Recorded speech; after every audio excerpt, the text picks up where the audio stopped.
बोलिए प्रेम से श्री सद्गुरु महाराज की जय। इसको जरा सा इधर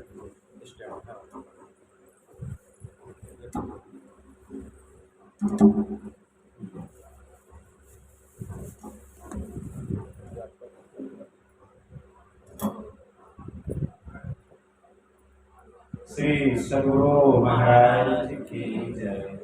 श्री सद्गुरु महाराज की जय। श्री सद्गुरु महाराज की जय। एक बार हम लोग आस्था विश्वास के साथ बुलंद स्वर में गुरु महाराज का श्री जय घोष करें। श्री सद्गुरु महाराज की जय। नमामि अमित ज्ञान रूपं कृपालम् अगम बोधदाता सुबुद्धि निधि विशालम् क्षमाशीलयति धीर गंभीर ज्ञानम् धर्म कील दृढ़धीर समधीर ध्यानम् जगत त्राणकारी अघारी उदारम्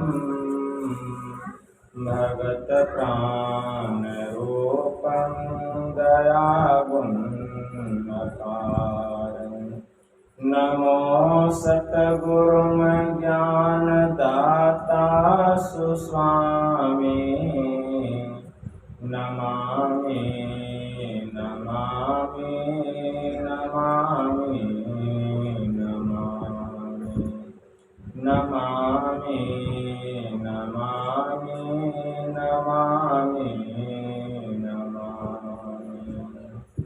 महाराज सदगुरु है राजन को राजा है जिनकी कृपा से सर्व काजा भने में ही सोई परम गुरु नमामि नमामि नमामि नमामि नमामि नमामि नमामि नमामि नमामि। श्री सद्गुरु महाराज की जय। अव्यक्त रूप में प्रातः स्मरणीय अनंत श्री परम विभूषित परमाराध्य संत सद्गुरु महाराज के पावन कमल चरणों में बारंबार नमन।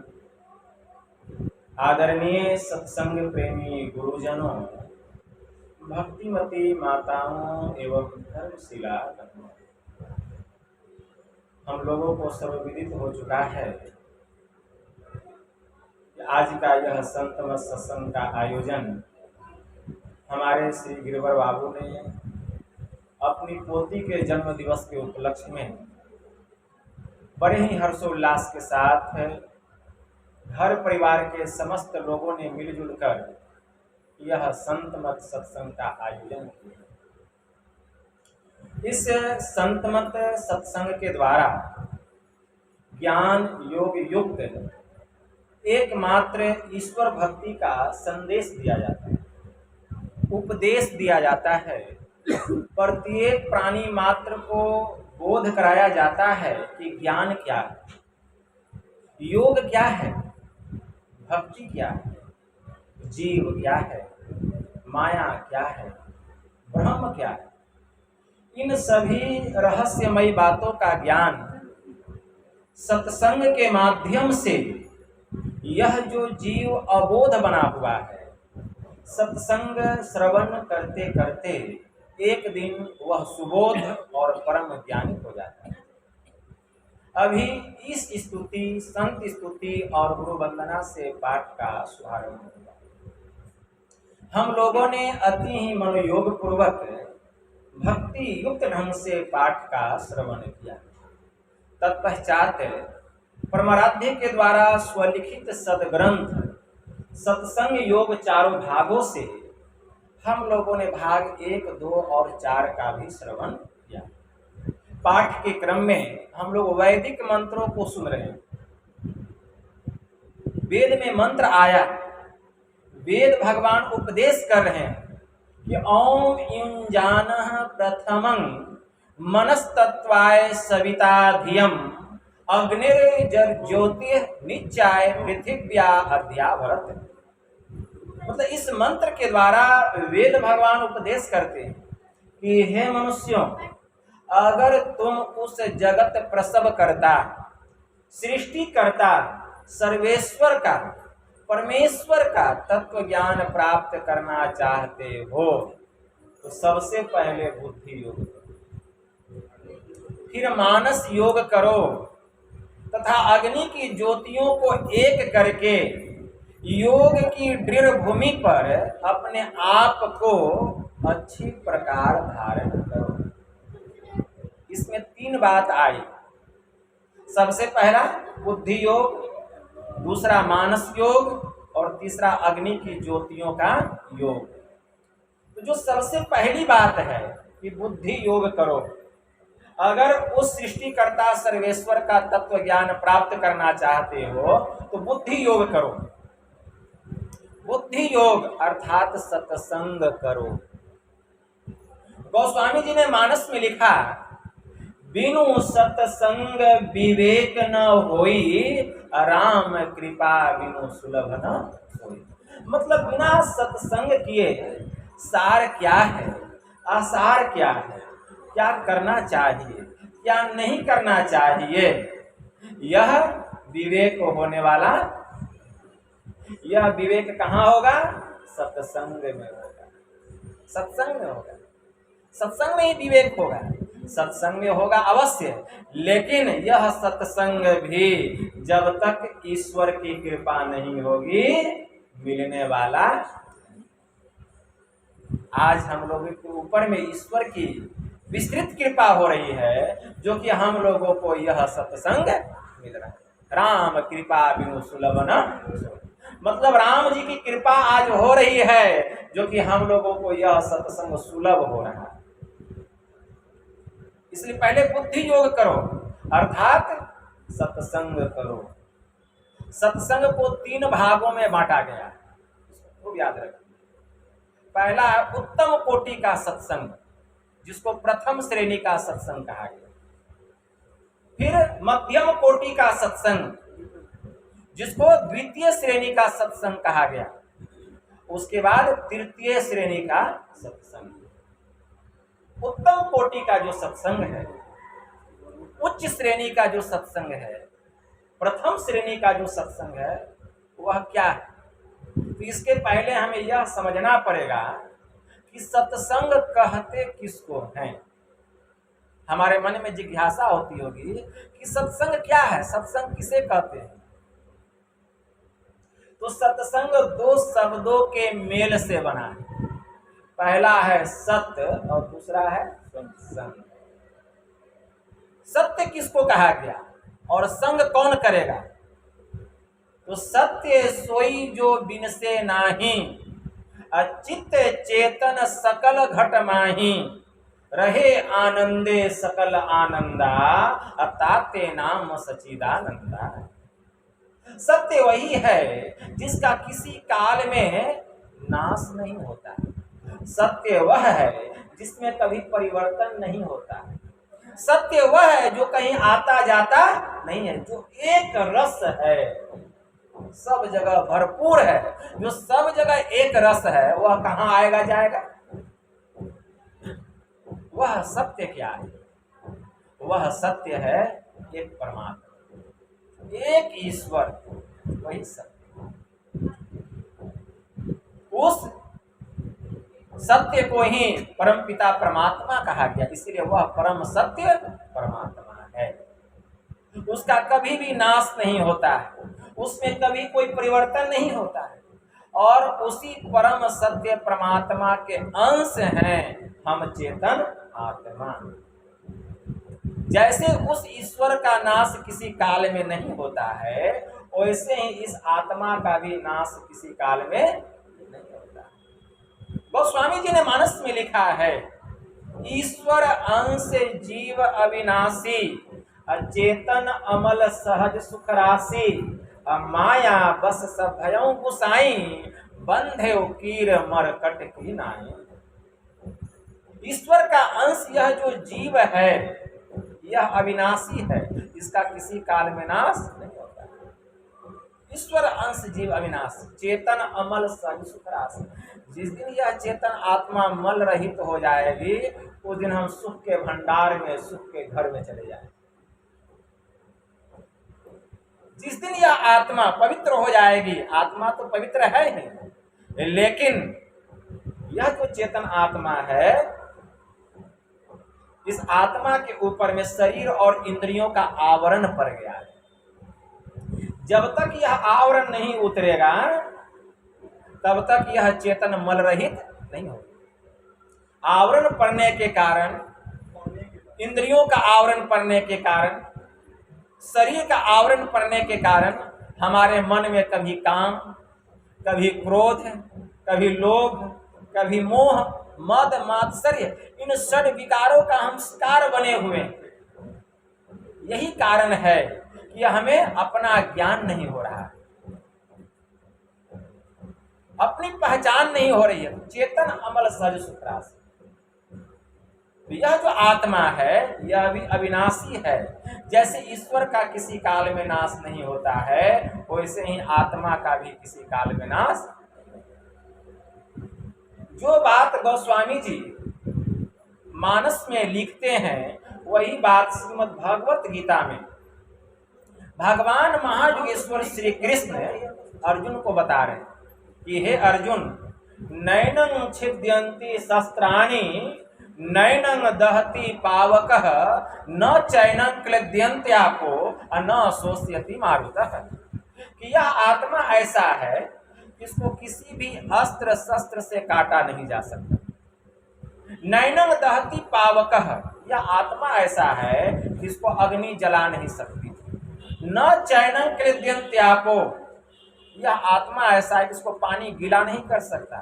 न शोष्यति मारुतः, यह आत्मा ऐसा है जिसको हवा उड़ा नहीं सकती। जिस दिन इस आत्मा का उस परम आत्मा से मिलन हो जाएगा, एकता हो जाएगी, उस दिन जो सत्संग होगा वह उत्तम कोटि का, एक नंबर का, प्रथम श्रेणी का सत्संग होगा।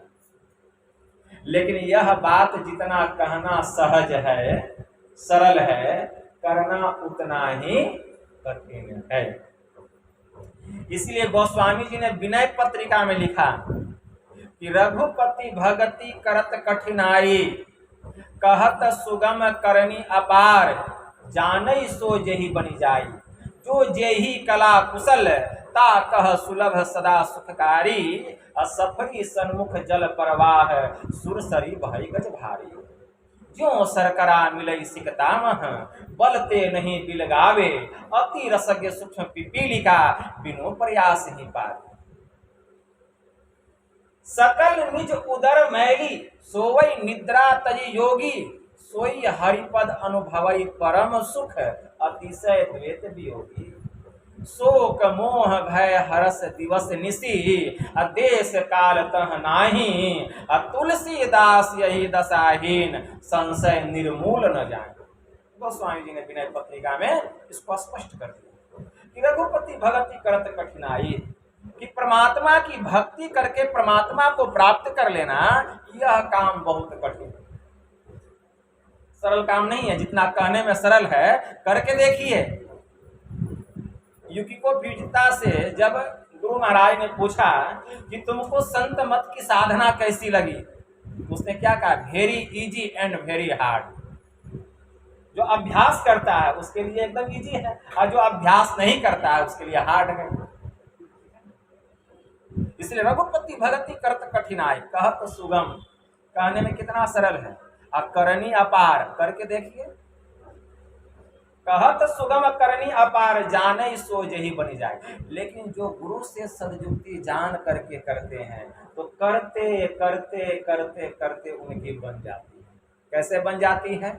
तो बाबा कबीर ने बड़ा अच्छा कहा, अरे झूठमुठ खेले सचमुच होए, सचमुच खेले बिरला कोए, जो कोई खेले मन चित लाए, तो होते होते होइए जाए। तो कहत सुगम करनी अपार जाने सो जही बनी जाए। कहत सुगम करनी अपार जाने सो जही बनी जाए। गोस्वामी जी लिखते हैं, एक सफरी मछली होती है, वह पानी की जो धार होती है सावन भादों के महीने में जब नदी में बाढ़ आती है तो उसका जो फोर्स होता है वह अत्यंत तेजी से आगे की ओर बढ़ता है, उसका वेग जो होता है। लेकिन उस नदी में रहने वाली जो छोटी छोटी सफरी मछली होती है वह उस धारा के विपरीत दिशा में गमन कर जाती है। उसके ऊपर में उस धार का कोई प्रभाव, उस वेग का, उस फोर्स का कोई प्रभाव नहीं पड़ता सफरी मछली के ऊपर। क्यों? क्योंकि वह उस कला में निपुण है, उस कला में निपुण है। लेकिन वहीं पर एक हाथी खड़ा रहता है, वह धारा आती है और हाथी को बहाते हुए बहुत दूर लेकर के चली जाती है, बहुत दूर। जो सफरी सन्मुख जल प्रवाह सुरसरी बहै गज भारी। सुरसरी मतलब गंगा, गज मीन्स हाथी। हाथी को बहा करके बहुत दूर लेकर के चली जाती है। उसी प्रकार जो जिस काम में निपुण होते हैं वह काम करने में उनको आनंद आता है। लेकिन उस काम में अगर वे निपुण नहीं हैं तो उनके लिए वह काम भारी लगता है। जैसे मछली के लिए, वह जो सफरी मछली है वह इस कला में निपुण है। जल का फोर्स, उसका वेग कितना भी प्रबल क्यों ना हो, लेकिन उसका कुछ भी नहीं बिगाड़ सकता। वह हमेशा उसके विपरीत दिशा में गमन करेगी क्योंकि उस कला में निपुण है, कुशल है, प्रवीण है, वह जानती है। लेकिन हाथी इस कला में निपुण नहीं है, इसलिए वो फंस जाता है। उसी प्रकार अगर हम कोई काम करते हैं और उस काम में हम निपुण हो गए, कुशल हो गए, जैसे कि हम हारमोनियम बजाना जानते हैं तो हम आंख बंद करके भी बजा लेंगे, क्यों? हम निपुण हो गए। और जो नहीं जानता है उसको सुर ताल पकड़ने में देखिए कितना कष्ट होता है, उसके लिए यह काम कठिन है। जो सरकरा मिलई सिकदाम अब बलते नहीं बिलगावे, अति रसज्ञ सूक्ष्म पीलिका बिनो प्रयास ही पावे। सरकरा मतलब होता है चीनी और सिक्का मतलब होता है बालू। अगर 1 किलो बालू में 1 किलो चीनी को मिला दीजिए, अगर आपसे कहा जाए कि बालू से चीनी को अलग कर दीजिए, कर सकेंगे? लाख परिश्रम कर लीजिए लेकिन हम चीनी से बालू को अलग नहीं कर सकते। जो सरकरा मिलई सिकदामा बलते नहीं बिलगावे, कितना भी बल का प्रयोग कर लीजिए लेकिन चीनी बालू से अलग होने वाला। लेकिन अति रसज्ञ सूक्ष्म पिपीलिका बिनो प्रयास ही पावे। लेकिन उस चीनी का स्वाद लेने वाली जो छोटी छोटी पीपरी चींटियां होती है वह झुंड के झुंड आती है और उस बालू से एक एक कण चीनी उठा करके आसानी से चीनी को बालू से अलग कर देती। क्यों? वह इस कला में निपुण है, कुशल है, प्रवीण है, तो उसके लिए यह काम आसान है और हम निपुण नहीं है तो मेरे लिए यह काम कठिन। सकल दृश्य नीच उदर मैली, सोवई निद्रा तजी योगी, सोई हरिपद अनुभवई परम सुख, अतिशय द्वैत वियोगी। उसी प्रकार जो संत होते हैं, जो महापुरुष होते हैं, जो उस दशा को प्राप्त कर लिए हैं, जो परमपिता परमात्मा को प्राप्त कर लिए हैं, जो साधना के परम प्रकाष्ठा को प्राप्त कर चुके हैं, ऐसे जो महापुरुष होते हैं वे सोते भी हैं तो नींद को त्याग करके सोते हैं और सभी प्रकार के दृश्य को अपने उदर में, अपने भीतर में देख लेते हैं। सोई हरिपद परम सुख, वे परमात्मा के परम पद को प्राप्त किए हुए, परम सुख को प्राप्त किए होते हैं। अतिशय द्वैत भी होगी और हर प्रकार के द्वंद्व और द्वैत से वे रहित होते हैं। ऐसे जो महापुरुष होते हैं। शोक मोह भय हरस दिवस निसी, देश काल तह नाही। कौन सा देश है वह जिस अवस्था को वे प्राप्त किए हुए होते हैं? ऐसे महापुरुष जहां किसी प्रकार का शोक नहीं, जहां किसी प्रकार का भय नहीं है, डर नहीं है, जहां किसी प्रकार की अज्ञानता नहीं है, शोक मोह भय हर्ष दिवस, जहां न तो हर्ष है न विषाद है, देश कालतः नहीं, वहां न देश है न समय है न काल है, उस दशा को प्राप्त कीजिए। तुलसीदास यही दशाहीन संशय निर्मूल न जाए, जहां जाने पर किसी प्रकार का निर्मूल ही नहीं रहता, सब निर्मूल समाप्त हो जाता है, सब संशय समाप्त हो जाता है वहां। उस अवस्था को प्राप्त किए हुए वे महापुरुष संत होते हैं। बाबा कबीर ने कहा, कहता हूं उस देश की बतिया, जहां न होत दिन रतिया, नहीं रवि चंद्र और तारा, नहीं उजियार अंधियारा, नहीं तह पवन और पानी, गए वो देश जिन जानी, नहीं तहां धरनी आकाशा, करे कोई संत उहां बासा, उहाँ गम काल को नाही, तहवा नहीं धूप और छाही, सोहंगम नाद उहाँ नहीं भाई, न बाजे शंख सहनाई, नि अक्षर जाप तह जापे, आ उठत धुन सुन से आपे, मंदिर में दीप बहुबारी, नयन बिनु भई अंधियारी, कबीरा देश है न्यारा, अरे लखे कोई राम का प्यार। ऐसा वह देश है, उस अवस्था को प्राप्त किए हुए, तो यह काम बहुत कठिन है। अगर हम उस अवस्था को नहीं प्राप्त कर सके तो कम से कम जिन्होंने उस अवस्था को प्राप्त कर लिया है, ऐसे जो महापुरुष हैं, ऐसे जो संत हैं, आप उनका संग कर लीजिए, तो यह दूसरी श्रेणी का सत्संग। उनका केवल दर्शन हो जाए, जो उस अवस्था को प्राप्त कर चुके हैं, ऐसे महापुरुषों का केवल दर्शन हो जाए, तो यह द्वितीय श्रेणी का सत्संग। लेकिन हमारे मन में प्रश्न उठता है, हम कैसे जानेंगे कि वे वहां तक पहुंचे हुए महापुरुष हैं? क्योंकि संत की पहचान जो है बहुत दुर्लभ है। फूटी आंख विवेक की, बाबा कबीर ने कहा, फूटी आंख विवेक की, सूझे न संत असंत, जाके 7-10-20 है ताको नाम महंत। जिसके साथ देखते हैं 10-20 चेला चटिया है, 10-20 गाड़ियां है, लंबी लंबी कतारें है, उसको कहते हैं बड़े उच्च कोटि के ये संत है, महंत। लेकिन ऐसी बात नहीं। संत कैसे होते हैं? बाबा कबीर ने कहा, उदर समाता अन्न ले, तनही समाता चीर, जीकर फारी कफनी करे ताका नाम फकीर। वह फकीर है। हम लोग फकीर लिखते हैं, फारसी भाषा में आप फकीर लिखिए, पहले फे होता है, उसके बाद काफ होता है, उसके बाद ये होता है, तब रे, तब हुआ फकीर। फे का मतलब होता है फाका, फाका का मतलब होता है उपवास, यानी उपवास परमात्मा के सबसे समीप जो होते हैं। उप का मतलब क्या होता है? समीप, वास, जो परमात्मा के सबसे समीप वास करते हैं, सबसे समीप रहते हैं, सबसे नजदीक रहते हैं, वैसे होते हैं फकीर। तो फिर काफ का मतलब होता है कनायती, कनायती का मतलब होता है संतोषी। मतलब संत जो होते हैं बड़े संतोषी होते हैं। कितने संतोषी होते हैं? तो बाबा कबीर ने कहा कि कितने संतोषी होते हैं। साईं मुझको, कबीरा साईं मुझको सूखी रोटी दई, चुपड़ी मांगत मैं डरूं, कहीं रूखी छिन्ना।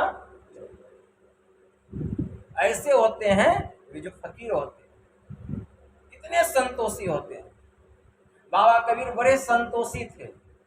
वे बड़े मेहनत मजदूरी से एक चादर बनाते थे और उसी को हाट में लेकर के जाते थे, उसी को बेच के अपना जीविकोपार्जन चलाते थे। एक दिन उन्होंने एक चादर बनाई और उस चादर का मूल्य रखा 5 रुपये।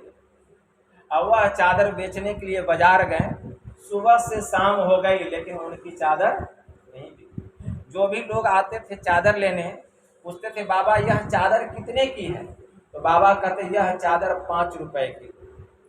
तो जो ग्राहक लोग थे वे कहते थे बाबा 4.5 रुपए में दीजिएगा। तो बाबा कहते थे कि 5 रुपया से न 1 पैसा कम लूंगा और न 1 पैसा बेसी लूंगा।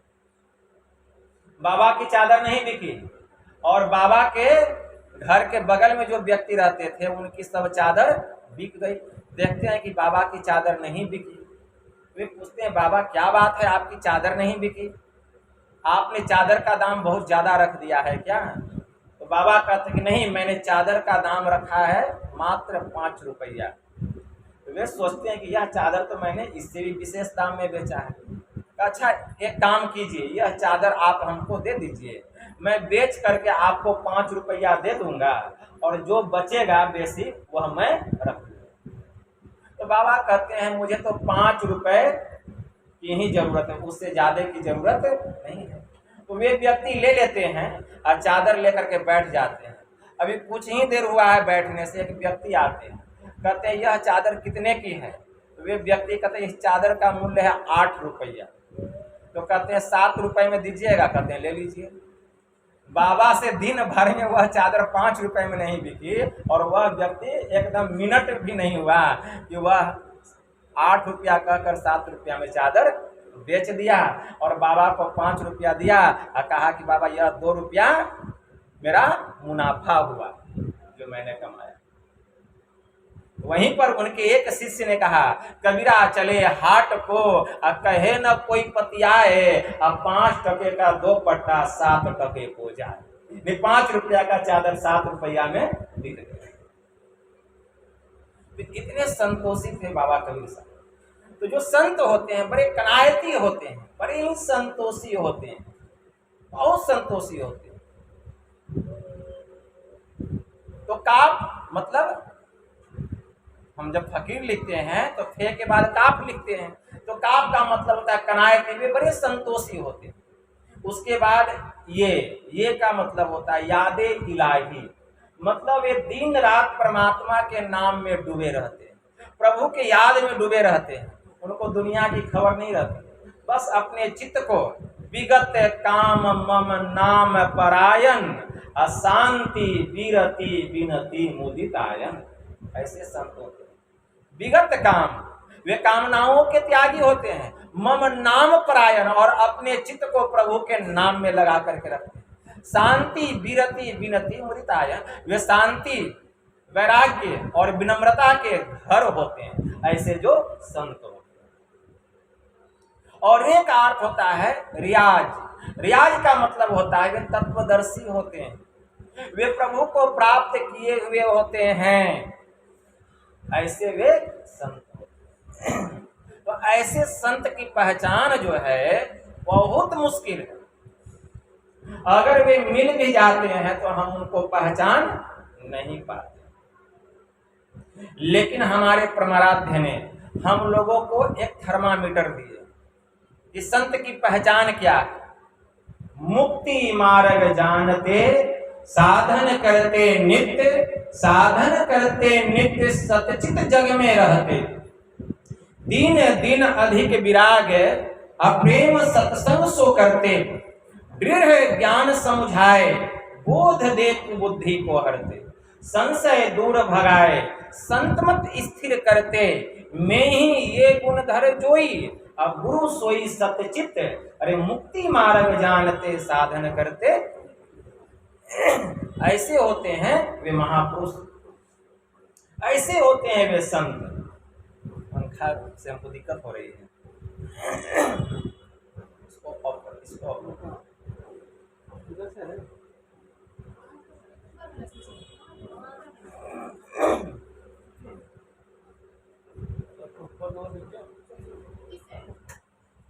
बोलिए प्रेम से श्री सद्गुरु महाराज।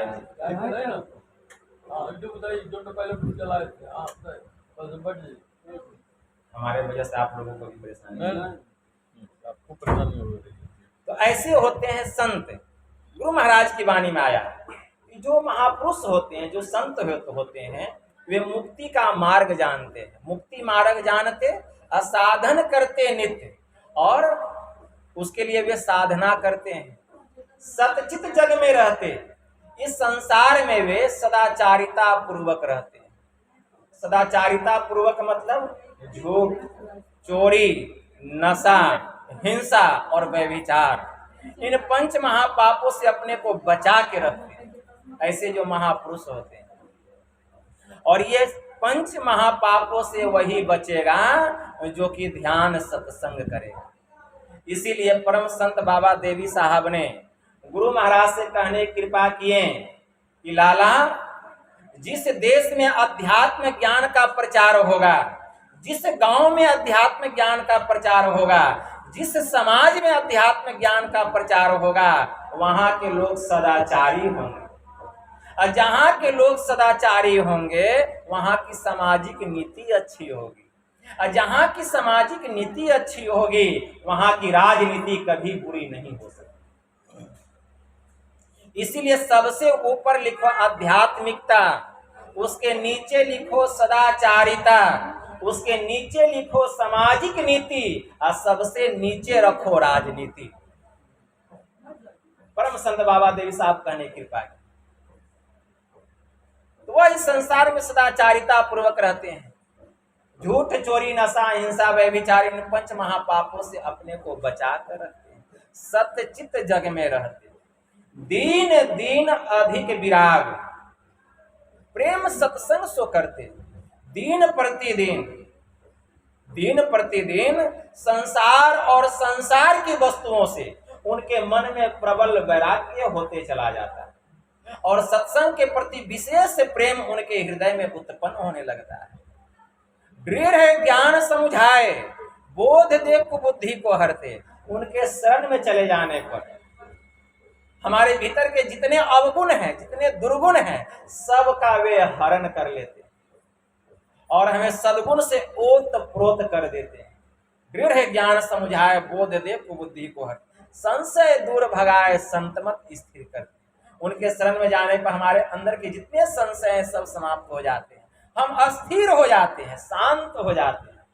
मैं ही ये गुण धर जोई, अब गुरु सोई सतचित, अब मुक्ति मार्ग जानते साधन करते नित्य। हमारे परमाराध्य कहने की कृपा करते हैं कि इस प्रकार का गुण जिस किसी महापुरुष में मिल जाए, ऐसे संत के शरण में अपने को आत्मसमर्पित कर देना चाहिए, आत्मसमर्पित कर देना चाहिए।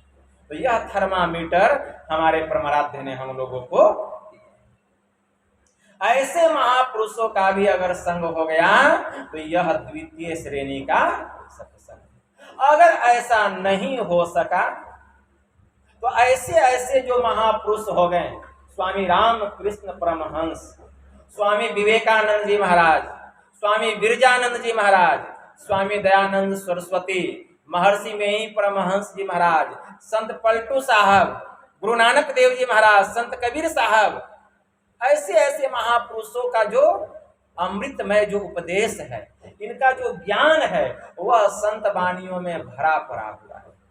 संत वाणियों को पढ़ना, अगर पढ़ने नहीं जानते हैं तो जहां कहीं संत मत सत्संग होता है वहां पर संत वाणी की विशेषता होती है, प्रधानता होती है। अगर इस प्रकार का सत्संग कहीं हमको मिल जाए तो यह तृतीय श्रेणी का सत्संग। यही तृतीय श्रेणी का सत्संग सुनते सुनते, जो अभी हम सुन रहे हैं, यही तृतीय श्रेणी का सत्संग है। यही सत्संग सुनते सुनते यह तृतीय श्रेणी का सत्संग हमें द्वितीय श्रेणी के सत्संग से मिलन करा देता है। मतलब सत्संग सुनते सुनते संत सदगुरु मिल जाते हैं। इसीलिए बाबा कबीर की वाणी में आया, मैं तो आन परी चोरन के नगर, सत्संग बिना जियरा तरसे, इस सत्संग में लाभ बहुत है, तुरंत मिलावे गुरु से। तो द्वितीय श्रेणी का सत्संग हमें प्राप्त हो जाता है तृतीय श्रेणी का सत्संग सुनते सुनते। और जब द्वितीय श्रेणी का सत्संग मिलता है तो संत सदगुरु हमें सदयुक्ति बतला देते हैं, और सदयुक्ति जानकर जब हम भक्ति करने लग जाते हैं, योग करने लग जाते हैं, तो योग करते करते हम साधना के परम प्रकाष्ठा को प्राप्त कर लेते हैं।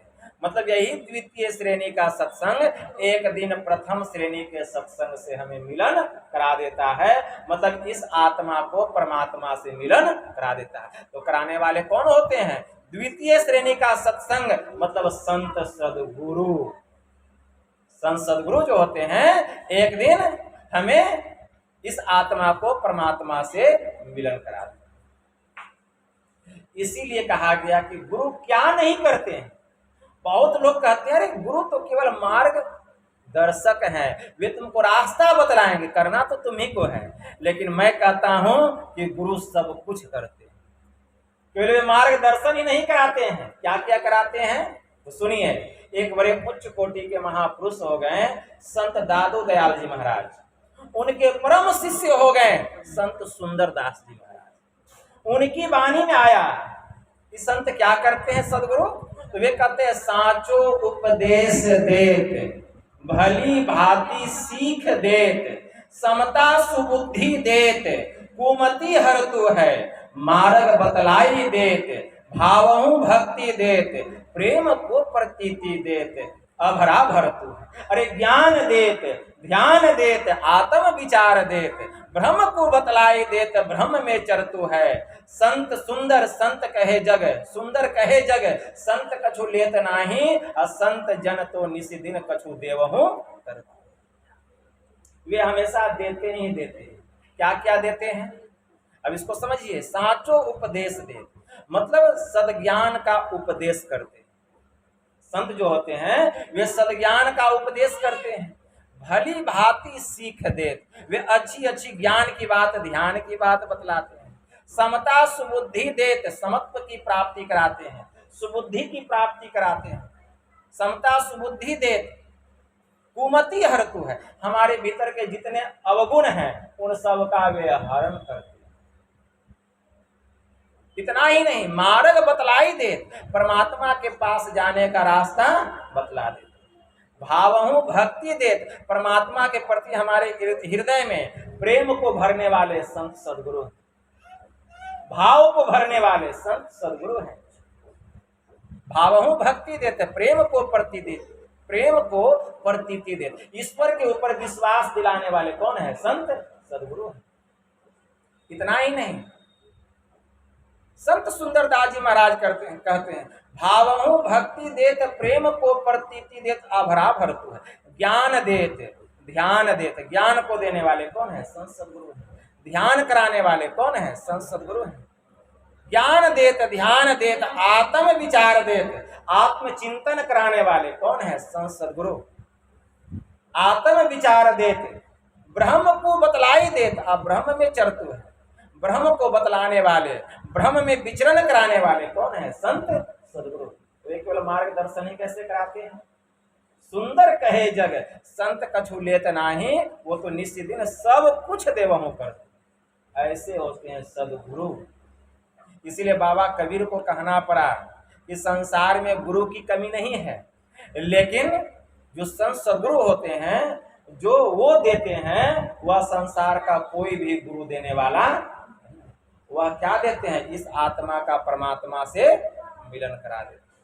इसीलिए बाबा कबीर ने कहा, प्रथम गुरु है माता पिता, रज वीर्य के सोई दाता, दूसर गुरु है मन की धाई, गृहवास की बंद छुड़ाई, तीसर गुरु जिन धरिया नामा, ले ले नाम पुकारे गामा, चौथे गुरु जिन शिक्षा दिन्हा, जगत व्यवहार सवे तब चिन्हा, पंचम गुरु जिन वैष्णव किन्हा, राम नाम का सुमिरन दिन्हा, छठे गुरु जिन भरमगर तोरा, दुविधा मेरी एक से जोड़ा, और सातम गुरु जिन सत शब्द लखाया, जहां का तत्व तहां समाया, कबीरा सात गुरु संसार में, असेवन सब संसार, और सतगुरु सोई जानिए जो भवजल उतारे था।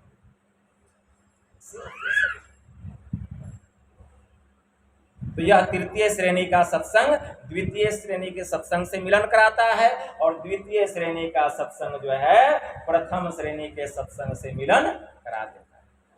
तो यही है सत्संग को तीन भागों में बांटा। तो यही वेद भगवान उपदेश करते हैं कि सबसे पहले बुद्धि योग करो, फिर मानस योग करो।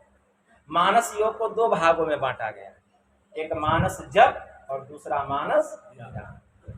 तो मानस योग में मानस जप और मानस ध्यान दोनों समाया हुआ है। जब हमें संत सदगुरु मिल जाते हैं तो वे हमें मानस योग और अग्नि की ज्योति का योग बतलाते हैं। कौन? संत सदगुरु बतलाते।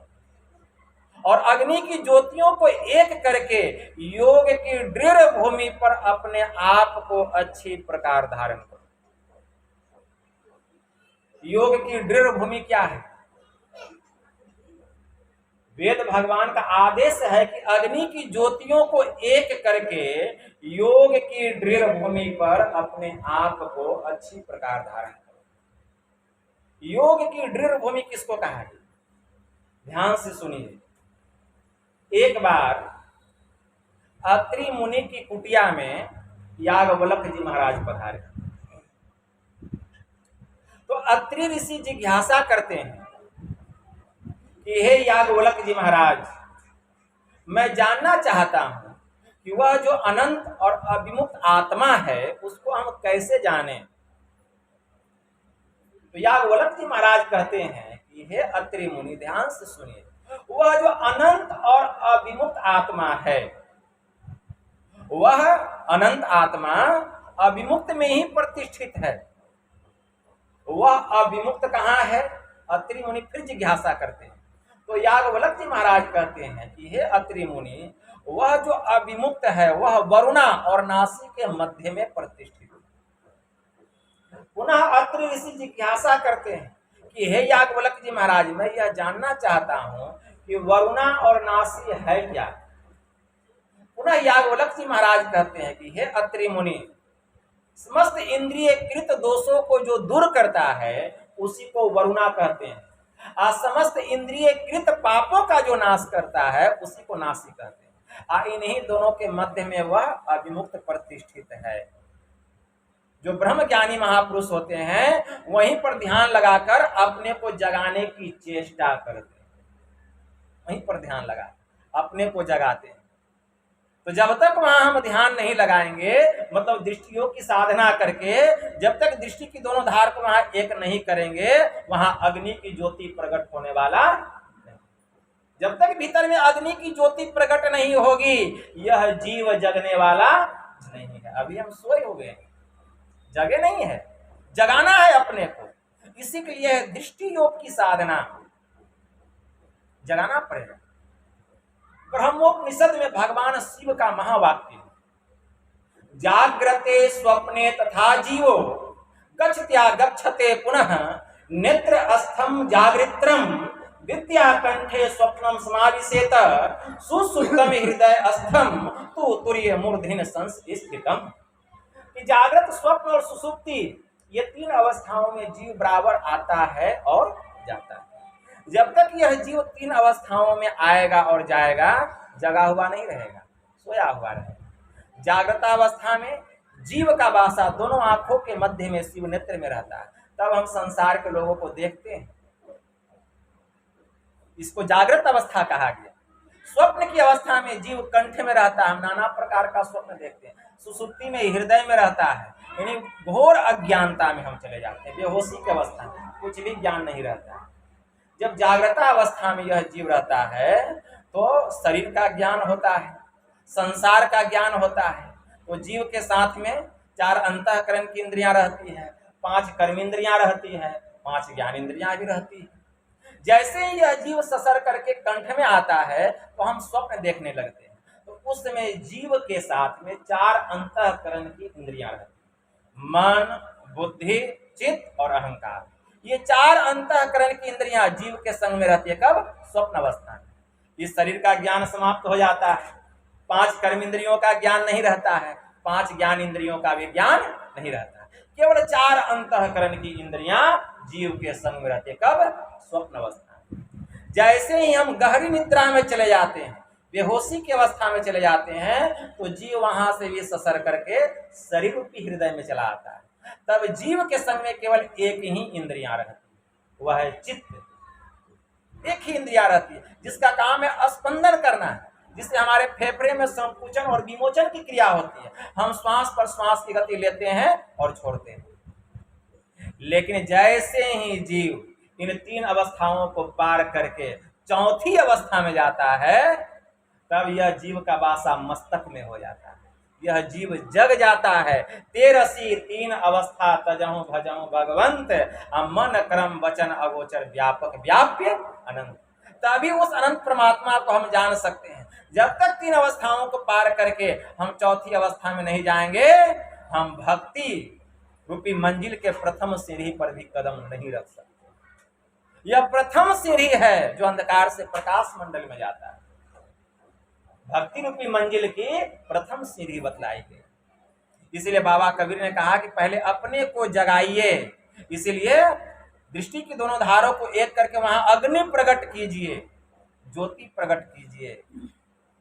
बाबा कबीर ने बड़ा अच्छा कहा, मेरी सूरत सुहागिनी जागरी, क्या तू सोवत मोह नींद में, अरे उठी के भजनिया में लागरी, चित्त से शब्द सुनो श्रवण दे, उठत मधुर धुन रागरी, दौ कर जोड़ी, मतलब दृष्टि की दोनों धारों को जोड़ के एक करो, दौ कर जोड़ी शीश चरणन दे, और वहां एक नुक्ता को प्रकट करो, एक बिंदु को प्रकट करो। नुक्ते के हेर फेर से तुमसे जो जुदा हुआ, और नुक्ता जो रखा सिर पर तो खुद ही खुदा हुआ। खुदा जुदा की एक ही सूरत, नुक्ता भेद बतलाता है, और नुक्ता नीचे नुक्ता ऊपर नुक्ता आता जाता है। जैसे ही हमारी दृष्टि वहां स्थिर हो जाएगी, परिणाम क्या होगा, वहां एक चिन्ह प्रकट होगा।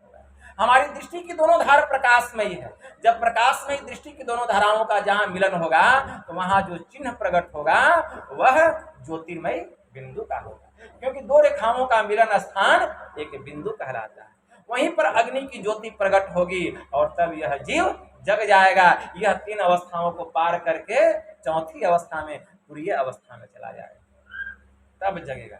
अपने को जगाना पड़ेगा, इसी के लिए है अग्नि की ज्योतियों को एक करना, योग की दृढ़ हुई। लेकिन इस प्रकार की विद्या, यह इल्म, यह ज्ञान कौन बतलाएगा? यही है ब्रह्म विद्या, इसी को ब्रह्म ज्ञान कहा गया। यह ज्ञान कौन बतलाएगा? यह ज्ञान संत सदगुरु बतलाते हैं। इसलिए वेद में दूसरा मंत्र आया, ओम युक्त्वाय सविता देवांस सवर्यतो धिया दिवम बृह ज्योतिः करिष्यतः सविता प्रसुवाति तान। इस मंत्र के द्वारा वेद भगवान उपदेश करते हैं कि हे योगाभ्यास सीखने वाले मनुष्यों, सच्चे सदगुरु के द्वारा योग का भेद जानकर तुम अपने भीतर की महान दिव्य ज्योतियां और दिव्य गुण युक्त अनाहत नाद दोनों को प्राप्त करो। और वह संत सदगुरु जिनसे इस योग का भेद जानना चाहिए, इसके लिए निमित्त एकमात्र ईश्वर से इस प्रकार की स्तुति करो कि हे जगत प्रसव करता ईश्वर, आप ऐसे विद्वानों को, ऐसे संत सदगुरु को इस धराधाम पर भेजें जिनसे हम योग का भेद जानकर अपने भीतर की महान दिव्य ज्योतियां और दिव्य गुण युक्त अनाहत नाद दोनों को प्राप्त करें और आप सुख स्वरूप परमात्मा को जान सके, आपको पहचान सके। जब तक हम गुरु के शरण में नहीं जाएंगे, इस रहस्य पर से पर्दा हटने वाला नहीं। लेकिन गुरु भी कैसा होना चाहिए? योग्य गुरु होना चाहिए, परमहंस गुरु होना चाहिए। इसलिए वेद में तीसरा मंत्र आया, ओम प्रहंसा संस्त्रीपला वग्नु मक्षा मादस्तं वृषगना अयासुह अंघोषिनम पवमानम सौखायो दुर्मर्षम बाणम प्रवदंति साकम। इस मंत्र के द्वारा वेद भगवान इस देह में बसने वाले कांति स्वरूप आत्मा को उपदेश करते हैं कि हे जीवात्माओं, जो उत्तम और अचल समाधि के साधक होते हैं, जिन्होंने कि त्रिगुणादिकों को पार करके दूध में मिले हुए जल को हंस के पृथक पृथक करने के सामर्थ्य की तरह सत्यासत्य निर्णय करने में जो परमहंस जोगी, जो अत्यंत तेज से युक्त होकर सब देहों में एक समान ईश्वर के सर्वव्यापक और रमणीय अनाहत नाद को प्रत्यक्ष करने का लक्ष्य करके अपने भीतर में स्थित अप्रकट रूप से उस सोम रस को जो योगाभ्यास द्वारा प्राप्त करते हैं, आप सब भी उसका अनुकरण करें। ऐसे परमहंस योगी से भजन भेद लेकर आप भी ध्यान करें, तभी हम उस सोम रस को प्राप्त कर सकते। वह सोम रस क्या है? ब्रह्म ज्योति और ब्रह्मनाद, यही है वह अमृत, यही है वह सोम रस। तो ऐसे परमहंस योगी के शरण में जाना पड़ेगा। जब तक ऐसे योगी के शरण में नहीं जाएंगे, यह ज्ञान होने वाला नहीं है। और स्वाभाविक है, अगर ऐसे परमहंस योगी के शरण में जाकर उनसे सद्युक्ति जानकर अगर हम भक्ति करेंगे, ध्यान करेंगे, तो योग में उनसे हमको मदद मिलेगा, सहायता मिलेगा। यह एकदम जरूरी है कि वे अपने योग बल से हमको भी ऊपर बढ़ा सकते हैं। और जिनके पास योग बल ही नहीं रहेगा, वो हमको ऊपर क्या बढ़ाएंगे? इसीलिए परमहंस योगी के शरण में जाना चाहिए। इसलिए भगवान महावीर की वाणी में हम सुन रहे थे, भगवान महावीर की वाणी में सुन रहे थे कि ब्रह्मचर्य से जो हीन व्यक्ति है उसका जीवन कैसा है, टूटे हुए धनुष के समान। जैसे टूटे हुए धनुष पर बाण नहीं चढ़ाया जा सकता, ठीक उसी प्रकार ब्रह्मचर्य से हीन जिसका जीवन है उस पर सुरत रूपी बाण टिक नहीं सकती, निशाना कहां से लगेगा। आत्मशोधक पुरुषों के लिए शरीर का श्रृंगार, स्त्री पुरुषों का संसर्ग, पौष्टिक स्वादिष्ट भोजन, ये सब तालपुट विष के समान महान भयंकर है। जो व्यक्ति निष्कपट होता है, जो व्यक्ति निष्कपट होता है उसी की आत्मा शुद्ध होती है, और जिसकी आत्मा शुद्ध होती है उसी के पास धर्म ठहर सकता है। जैसे घी से सींची हुई अग्नि पूर्ण प्रकाश को प्राप्त करती है, ठीक वैसे सरल और शुद्ध साधक ही परम निर्वाण पद को प्राप्त करता है। इसलिए पहले अपने को शुद्ध होना पड़ेगा, अपने को पवित्र करना पड़ेगा। इसीलिए यम ने नचिकेता से कहा था, ना विरतो दुश्चरिता ना शांतो ना स्माहित न शांत मानसो वापी प्रज्ञा नैन ममाप्नुयात्।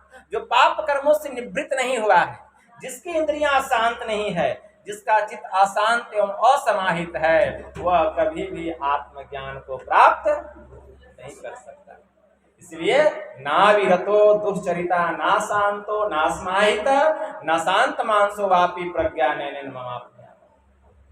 इसलिए अपने को पवित्र कीजिए, अपने को शुद्ध कीजिए।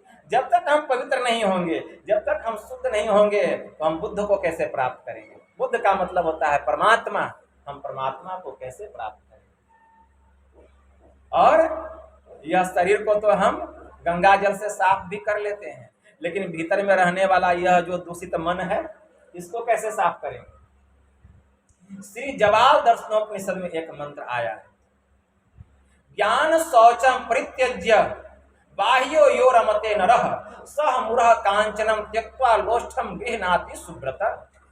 कि जो ज्ञान शौच को छोड़कर बाहरी शौच में पड़ा रहता है वह मूढ़ सोने को छोड़कर मिट्टी का ढेला हाथ में लेता है। चितम अंतर्गतम दुष्टम तीर्थ स्नान नैव शुद्ध्यति सतसो अपि जलेर ढोरतम सूरा भांड निमा शुचि। भीतर में रहने वाला यह जो दूषित चित्त है यह तीर्थों में स्नान करने से पवित्र होने वाला नहीं है। जैसे मदिरा का पात्र सैकड़ों बार गंगा में डुबा कर भी धोइए तो वह शुद्ध होने वाला नहीं है। तो फिर आपने यह कैसे समझ लिया कि आपका मन पवित्र हो गया, आप पवित्र हो गए, आप शुद्ध हो गए। यह मन कैसे पवित्र होता है, तो यह मन ध्यान और सत्संग से पवित्र होता है। एक छोटा सा प्रसंग कहकर मैं अपनी वाणी को समाप्त करता हूं। दो भाई थे, एक भाई छोटा था और दूसरा भाई बड़ा था। जो बड़ा भाई था वह सत्संगी था, वह ध्यान सत्संग करता था, और जो छोटा भाई था वो कारोबारी था, उसको बहुत सारा रोजगार था, वह कारोबार रोजगार में ही डूबा हुआ रहता था। एक दिन उसका मन कारोबार से तंग आ गया और वह अपने बड़े भाई के पास आया और आकर के कहा कि भैया मैं तीर्थाटन पर जाना चाहता हूँ। तो बड़े भाई ने कहा यह तो बड़ी अच्छी बात है, ठीक है जाओ। तो छोटा भाई बड़े भाई से आज्ञा लेकर जब जाने लगा तो बड़े भाई ने कहा जरा ठहर जा। तो छोटा भाई ठहर गया।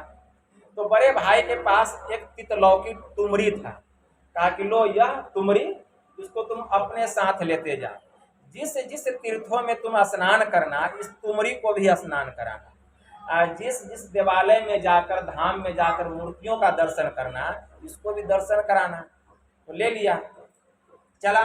जिस जिस तीर्थों में वह स्नान करता उसको भी डुबकी लगाता, जिस जिस देवालय में जाकर मूर्तियों का दर्शन करता उसको भी दर्शन कराता। और फिर घर वापस लौटा, बड़े भाई के पास आया, प्रणाम किया। तो बड़े भाई ने कहा कि आ गए, कहा कि हाँ भैया मैं तीर्थाटन करके चला आया। कहा ठीक है, मेरी तुमरी, तो कहा यहाँ पर है, कहा लाओ। कहा इसको ऐसा करो ऊपर से कुछ काटो। तो उस तुमरी को ऊपर से काटा, कहा इसके भीतर में जितना गुद्दा है सबको बाहर निकाल। तो वह हाथ लगा करके सब गुद्दा को बाहर निकाल। तो उसके बड़े भाई ने कहा अब इसको पानी से भर दो। अब उसमें जल रखने योग्य स्थान बन गया, उसको पानी से भर दिया। अब बड़ा भाई कहता जरा इसको चखो तो पानी कैसा है। तो वह एक घोंट मुंह में पानी लेता है, इतना पानी कड़वा था, न तो उसको निगलने में बना और न उगलने में ही बन रहा था, लेकिन अंत में वह कुल्ली कर दिया। तो बड़े भाई ने कहा क्या हुआ भैया, इतना कड़वा है कि निगला नहीं गया, इसीलिए मैंने कुल्ली कर दी। तो बड़े भाई ने कहा अरे तुमने जिस जिस तीर्थों में जाकर के डुबकी लगाया, इस तुमरी को भी तुम डुबकी लगवाया, जिस जिस देवालय में जाकर के देव मूर्तियों का दर्शन किया, इसको भी कराया, फिर भी इसके भीतर की करवाई दूर नहीं हुई, तो तुमने यह कैसे समझ लिया कि तुम्हारा मन शुद्ध हो गया, तुम्हारा मन पवित्र हो गया, तुम्हारे मन की करवाई दूर हो गई जब इस तुमरी की नहीं हुई? तो अरे यह मन तो तब पवित्र होता है जबकि हम ध्यान और सत्संग करते हैं। इसलिए जाओ, जा करके गुरु महाराज से भजन भेद दो, भजन भेद दो। इसलिए सत्संगत जग सार साधो, सत्संगत जग सार रे, काशी नहाए मथुरा नहाए, नहाए हरिद्वार रे। चार धाम तीर्थ करी आए, मन का नहीं सुधार रे, वन में जाए कियो तप भारी, काया कष्ट अपार रे, इंद्री ने जित करी न बस अपने, हृदय नाही विचार रे, मंदिर जाए करे नित पूजा, राखे बरो आचार रे, साधु जन की कदर न जाने, मिले न सृजन हार। बिनु सत्संगत ज्ञान न उपजे, कर ले जतन हजार। इसीलिए जब तक संतों की संगति नहीं करेंगे, उनसे सदयुक्ति जान करके हम ध्यान नहीं करेंगे, हमारा मन पवित्र होने वाला नहीं है। इसलिए हमारे गुरु महाराज ने कहा कि गुरु जाप मानस ध्यान मानस, कीजिए दृढ़ साध कर, और इनका प्रथम अभ्यास कर श्रुत शुद्ध करना चाहिए। तब हमारा मन पवित्र होगा, तब सूक्ष्म साधना करने की हमें योग्यता आए, साधना करने की योग्यता है। लेकिन पहले मन तो पवित्र हो जाए, इसलिए मन को पवित्र करने के लिए खूब जप ध्यान करना चाहिए, मानस जप मानस ध्यान करना चाहिए, तब दृष्टि योग की साधना करनी चाहिए। दृष्टि योग की साधना करने की योग्यता जब आएगी, तब दृष्टि योग की साधना में हमारा मन बहुत जल्द सिमट जाएगा और दृष्टि की दोनों धार वहां स्थिर हो जाएगी। दृष्टि की धार स्थिर कैसे होती है? जब हम दृष्टि योग की साधना करते हैं तो सामने में अंधकार दिखाई देता है। यह अंधकार क्या है? यह हमारा पाप है, और एक जन्म का नहीं, जन्म जन्मांतर का किया हुआ पाप। इसको खूब याद रखिए, जन्म जन्मांतर का किया हुआ पाप। जब गुरु से युक्ति जानकर जब हम दृष्टि योग की साधना करते हैं, तो सिमटी हुई निगाह से, ख्याल से उस अंधकार के केंद्र में गुरु इंगित स्थान पर दृष्टि के दोनों धारों को मिला करके, दोनों आंख और नासिका का जो मिलन स्थान है, उसके सामने हम क्या करते हैं? टकटकी लगा करके देखते हैं, टकटकी लगा करके देखते हैं कितना सामने। तो ये पते की बात है, जो भजन भेद लिए हैं उनको पता है कि कितना सामने देखना है। जब वहां देखते हैं तो जितना हमारी दृष्टि का सिमटाव होगा, उतना मन का सिमटाव होगा, जितना मन का सिमटाव होगा, उतना अंधकार का सिमटाव होगा। अंधकार सिमटते सिमटते एक तिल बिंदु के समान हो जाएगा। कारण क्या है? आपकी दृष्टि सिमट गई, इसलिए अंधकार तिल बिंदु के समान हो गई। और उस तिल बिंदु पर जब मन ठीक ठीक कुछ काल भी टिका हुआ रह जाए, दृष्टि की दोनों धार सरसराती हुई जाती है, उस तिल बिंदु पर जाकर के टकराती है, वह तिल खिड़की खुलती है और वहां चमचमाता हुआ ज्योतिर्मय बिंदु प्रकट हो जाता है। यह दृष्टि योग की साधना। इस तरह हमें दृष्टि योग की साधना करनी चाहिए। गुरु महाराज की वाणी में आया, दृष्टि योग अभ्यास अति ही करत, कंपनी सहज ही छूटे प्रौढ़ होवे सुरत, अरे तिल दरवाजा टूटे नजर की जोर से, अरे हारे में ही लगे टकटकी खूब जोर बर जोर से। उसी को तिल द्वार कहा गया। पहले श्वेत बिंदु नहीं, पहले श्याम कंज दिखाई देता है, श्याम बिंदु, काला बिंदु। वह काला बिंदु क्या? वही पहाड़ के समान जो अंधकार था, वही सिमट करके श्याम कंज के रूप में बन गया। कारण क्या है? आपकी दृष्टि सिमट गई है, इसीलिए वह श्याम कंज के रूप में दिखाई दे रहा है। अगर उस पर मन टिक जाए तब दृष्टि की दोनों धार वहां टकराएगी और वह तिल खिड़की खुलेगी। गुरु महाराज की वाणी में आया, क्षेत्र क्षर अक्षर के पार में परमालौकिक जे है, और मैं ही अंतर्वृत्ति करके, मैं ही अंतर्वृत्ति करके निस्दिन, वहां हम निस्दिन करहूं सेव। युग दृष्टि की एक तीक्ष्ण नोक से अचिरी तेजस बिंदु, और सुनो अंतरनाद ही लखो सूर्य तारे इंदु। गुरु महाराज की वाणी में आया, युग दृष्टि की एक तीक्ष्ण नोक से चिरी तेजस बिंदु, और जैसे ही वह बिंदु प्रकाश, वह श्याम कंज, जैसे ही वह तिल खिड़की खुलेगा वहां चमचमाता हुआ बिंदु प्रकट हो जाएगा। श्वेत कंज, प्रचंड प्रकाश होगा। बहुत लोग कहते हैं उस बिंदु का प्रकाश पीला है, नीला है, हरा है, एकदम दूध के जैसा प्रकाश है उसमें, श्वेत प्रकाश है उसमें, ऐसा वह बिंदु है। जिस दिन वह बिंदु हमारे भीतर में प्रकट हो जाएगा अंधकार का नामो निशान मिट जाएगा। वह बिंदु नहीं, वह दूरबीन मिल गया, वह दूरबीन मिल गया। हमको देखना है, जरा अमेरिका में देखे क्या हो रहा है, आंख बंद किए अमेरिका का ख्याल किए, वह दूरबीन लग गया, अब अमेरिका का सब दृश्य सामने आ रहा है। इसीलिए गुरु महाराज ने कहा, एक बिंदुता दूरबीन हो, दूरबीन क्या करे, पिंड में ब्रह्मांड दरस हो तो फिर बाहर में क्या करे। वह दूरबीन का वह महिमा है, उस बिंदु की यह महिमा है। यह है दृष्टि योग की साधना, तब हम दृष्टि योग की साधना में निपुण हो जाते हैं। रामचरितमानस में काकभूषुंडी जी महाराज ने पक्षीराज गरुड़ से कहा कि राम भगति चिंतामणि सुंदर, वही है चिंतामणि, बसही गरुड़ जासु उर अंतर, अपरम प्रकाश रूप दिन राति, नहीं कछु चाहिए दिया घृत बात।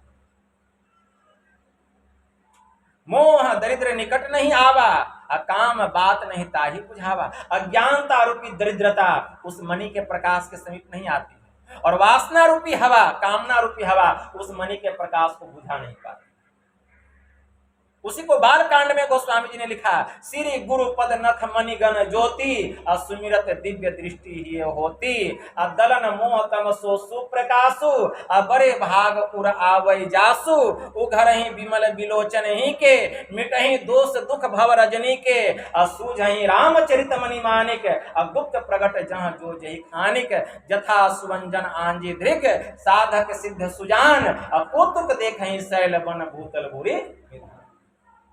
उस मणि से जो प्रकाश निकल रहा है उसको अपने आंखों में लगाकर साधक अष्ट सिद्धि प्राप्त सुबोध ज्ञानी हो जाता है, और बहुत से धरतियों में, पहाड़ों में, तीनों लोकों में क्या हो रहा है सबको वह देख लेता है, कुछ भी नहीं बचता है। जहां तक रूप जगत है वहां तक के दृश्य को वह उस दूरबीन से, उस बिंदु से देख लेता है। यह दृष्टि योग की साधना, तब है नदानुसंधान की साधना। तो चूंकि समय भी बहुत हो चुका है, इसीलिए मैं इतना ही कहकर अपनी वाणी को यहीं विराम देता हूँ। अब फिर जब कभी समय मिलेगा तो शब्द साधना पर भरपूर रूप से मैं चर्चा करूँगा। यही थोड़ा सा मैं आप लोगों की सेवा में कहा। बोलिए प्रेम से श्री सद्गुरु महाराज।